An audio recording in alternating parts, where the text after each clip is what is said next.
Award পাওয়া হলো সবার আগে শুনি। আমি পেলাম সেরা দাদা আর সেরা অভিনেতা। বাহ,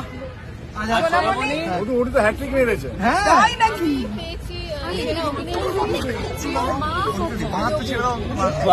সর্বগুণ সম্পন্ন।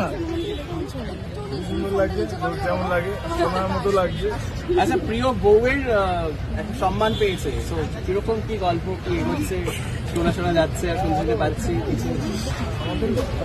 প্রিয় বউ তো পেছের বউ, পেছের বউয়ের জন্য না না, এটা আমরা বাস্তবে চুরির কথা বলছি। আমরা রিয়েল লাইফ থেকে বেরিয়ে গেছি, রিয়েলে চলে এসেছি। বাস্তবে কি কবে? চলে গেছে। না না, সব কোনো বয়স হয় না। এই যে কত খুঁজছি তো, হ্যাঁ আপনার তো পাশেই এটা হয়। প্রত্যেককে একটা লজ্জা পাচ্ছে। আচ্ছা, দুজনে একটু অ্যাওয়ার্ডটা যদি দেখাও একটু হাতে। হ্যাঁ আচ্ছা, প্রতীক তো